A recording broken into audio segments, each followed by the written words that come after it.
All right, guys, this should be interesting. I'm gonna get this set up here. What I plan on doing is recording a series of videos between tonight and tomorrow to kind of go over this chapter material with you and let you know what we've covered in this chapter, because it's been a long time. We spent a long time in this chapter, and it seems like it kind of goes on forever, but it's very important material.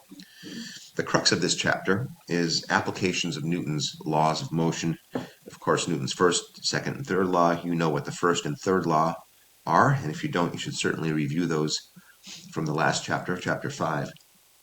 But the most important one for us in this chapter will be the second law. Force is equal to mass times acceleration.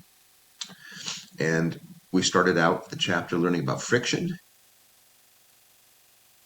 And we talked about two different types of friction, kinetic and static, where static friction is the friction required to overcome that initial push and to get a body moving.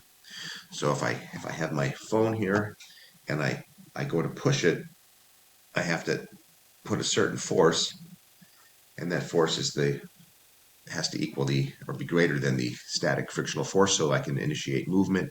Once the body's in movement, we have kinetic friction acting in opposition to motion, and that is going to slow objects down and maybe cause them to decelerate, negative acceleration, if you will, and we can further apply equations of motion if we need to. We'll go over some problems there. And then we have Hooke's law,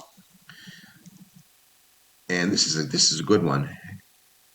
And we're going to spend some time doing a lab on Hooke's law. My intent was to start that today. And say we have a spring, and it's some kind of a spring, and it's attached to a solid object. I can either pull on that spring, or I can compress that spring. And the restoring force is given by negative k times delta x, and that delta x is either the distance that I've pulled on that spring from its equilibrium point, just the spring laying there, or pushed on it. So we have that, and we'll look at a problem there. We looked at static equilibrium. Static equilibrium comes in one of, two types of problems that we have solved. Maybe I have, in static equilibrium, it means all the forces acting on everything have to add up to 0. So if the sum of the forces is equal to 0, please keep in mind acceleration is equal to 0. So if you hear the word equilibrium or no motion or constant velocity, for example, acceleration is 0. And all the forces have to add up to 0 at that point. So we had systems where we looked at two blocks connected to each other. And we also looked at systems where maybe I have a ceiling and I might have a potted plant hanging from it. And we know the mass of the plant, and we know some angles, so we have to figure out the tensions in those wires. And we had some example problems like that.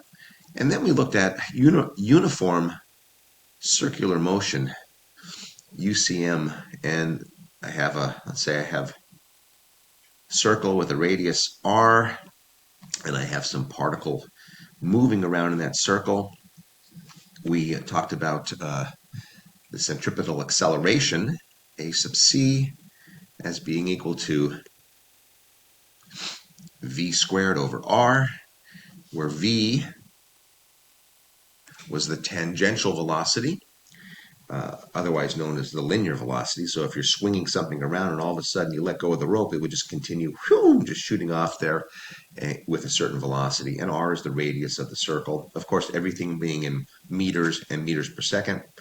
And we talked about the centripetal force as being mv squared over r. And that's that if I had a wire connected to this and I was swinging it around, there would be tension in that wire, and that tension in the wire would be equal to that centripetal force. And we looked at examples where we have cars going around in a circle, either on a bank or on a flat circle. And I think we looked at centrifuges and some other things, but we have some problems to go through as well. Now, the longest video that my program will let me make is 15 minutes. So let me get started with these problems. And then this will be in probably two batches. I'll try to get through as many problems as possible. And if not, we'll finish them up on Monday, give you a chance to ask questions, and then also what we can do is I'll post some pictures of my solutions online as well for you to look at over the weekend. And then we'll plan on taking a test on Tuesday. Wednesday's a half day, and Thursday's the talent show. And Merry Christmas. All right, so question 4. Okay, I'm not going to read the question.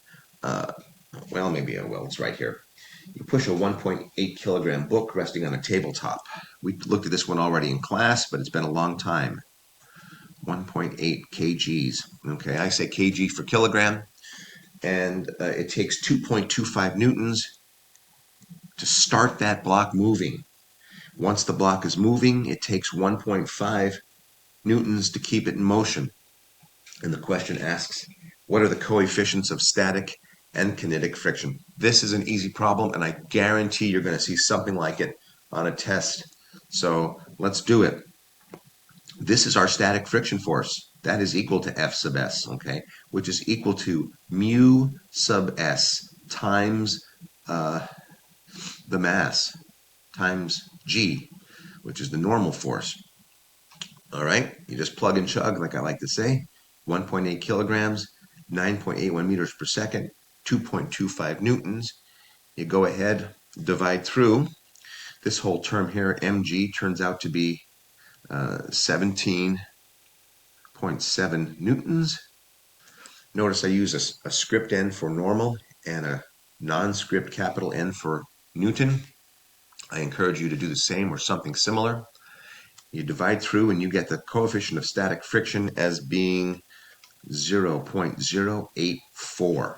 Okay, and please notice, I'm sorry, that's for the kinetic friction, 0.127. I'm looking at my notes that I made earlier. See, I have them all here and I can just show them to you, but I want to go through them step by step.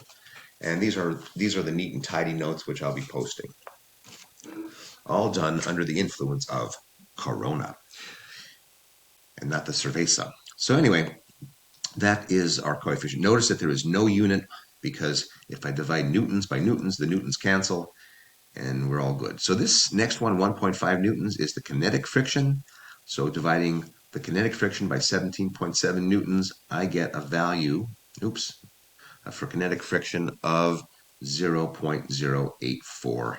No units. Okay. Cool. Now, the next one, number 6, I love this question, and I remember being an undergraduate and having a question very similar to this, except they used a rope instead of a tie.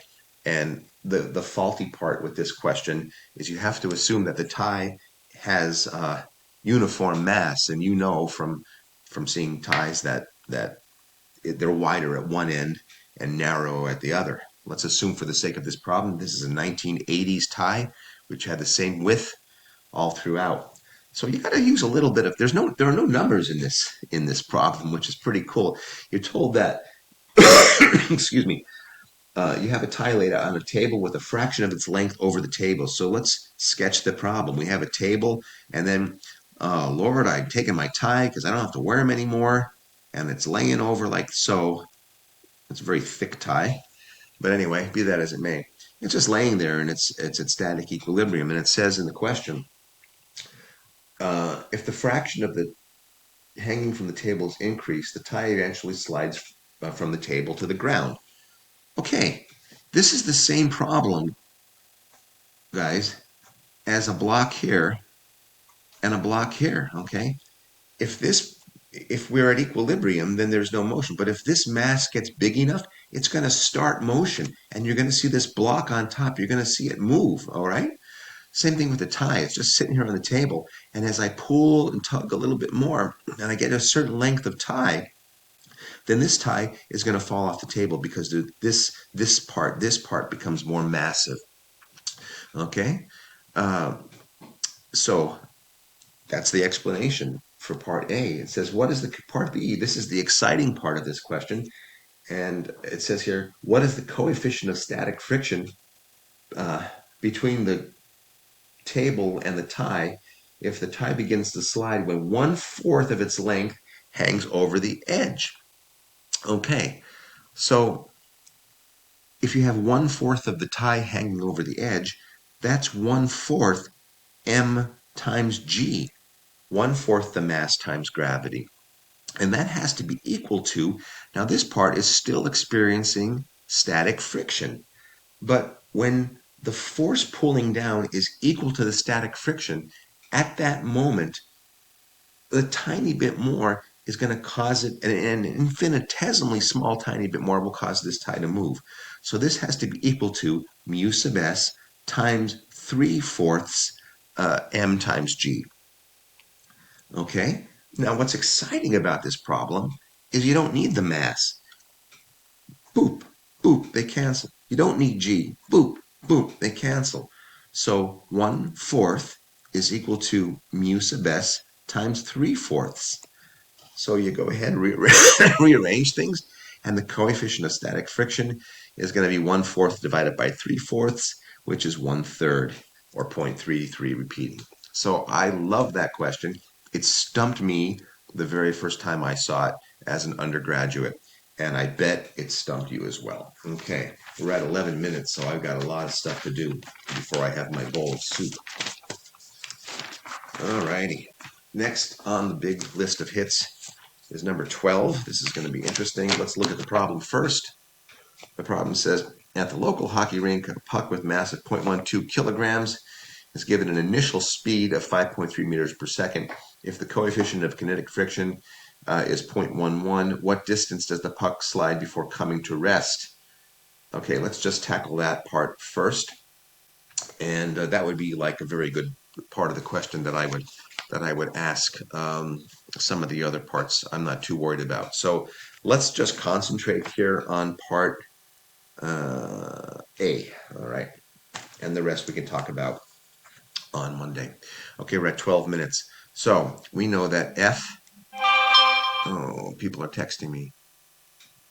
F is equal to MA. I have to pause this. Colleges are texting me because I'm supposed to give a final tonight. But all right, so the only force acting on this is going to be a force that causes a negative acceleration. That's going to be the frictional force. So our acceleration is going to be equal to negative mu sub k times the normal force. Okay, and that's m times g. So that is going to be equal to mass times acceleration. So acceleration then is equal to negative mu sub k times g, because the masses are going to cancel out. Once we have that, we plug our values in, keeping an eye on the time here. That's going to be negative 0.11 times 9.81, which gives me an acceleration of negative 1.08 meters per second squared. And then I use our old friend, v squared final equals v squared initial plus 2a delta x. And you rearrange it and solve it, and I get, for my delta x, 13 meters. All right, I'm going to pause this, stop it, and I'll pick up on another video.